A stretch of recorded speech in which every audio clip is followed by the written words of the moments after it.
गुरुदेव, जैसे कल आपके परसों आपके सत्संग में सुना था कि कृष्ण जी जो भी करते हैं, तो गोवर्धन की मैं परिक्रमा दे रहा था। उसके बाद कृष्ण कुंड के पास पहुंचे तो मेरा पैर फिसल के आधा शरीर कुंड में चला गया था, तो दूसरे तो उन्होंने पकड़ लिया हाथ, मतलब अंदर नहीं जाने था। तो इसका मतलब कोई गलती हुई थी क्या? नहीं, कोई घटना घटनी थी, भगवान ने बचा लिया आपको।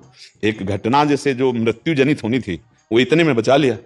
हाँ, बहुत कृपा। अगर यहाँ कहीं कोई चोट लग जाए तो समझो बहुत बड़ा कोई अपराध था और उसको इतने में क्षमापन भगवान ने कर दिया। इसमें गलती नहीं मानी जाती, इसमें भारी प्रारब्ध का संयोग होना था कि आपको मानो डूब के मरना था, तो भगवान ने आपको इस घटना में, क्योंकि आप परिक्रमा लगा रहे हैं, आप ब्रजधाम में हैं, आपको बचा। अच्छा, मान लो आप डूब जाते हो तो आपको भगवत प्राप्ति हो जाती है।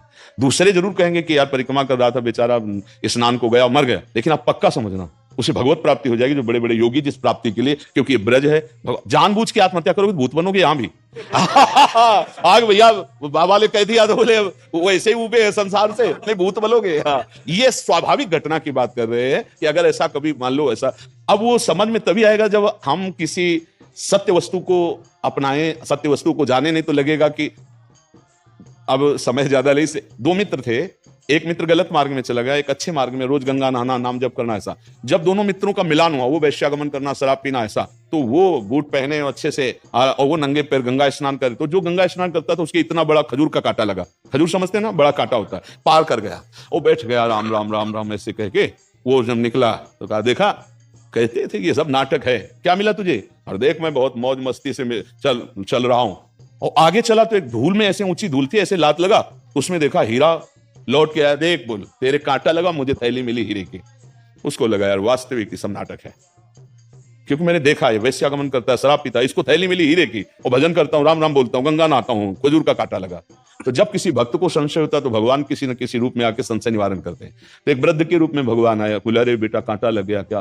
भगवान की बड़ी कृपा आपके ऊपर है। बोले आप कैसे कह सकते हैं भगवान की कृपा? ये कृपा है, कृपा तो उसके ऊपर है। देखो ना, वो हमारा मित्र जो गया, तो उनका बेटा, तुम्हें दोनों की बात याद नहीं, तुम्हें पता नहीं, इसने पूर्व जन्म में सुकृत किए हैं और अब पाप कर रहा है।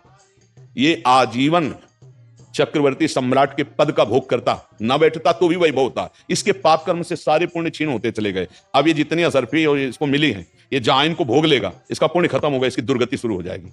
और तुमने जो पाप किए हैं सब गंगा स्नान से नष्ट हो गए। तुमको इसी क्षण सूली की सजा राजा के यहां मिलनी थी, तो खजूर के कांटे से निपट गई।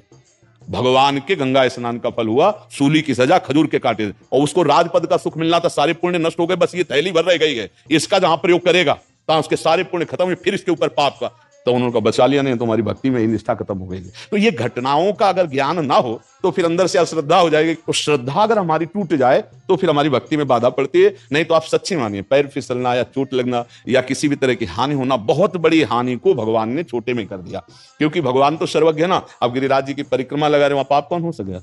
पाप थोड़ी कुछ बना, हमारे पाप का नाश किया गया। ये बात समझ रहे हैं? हाँ।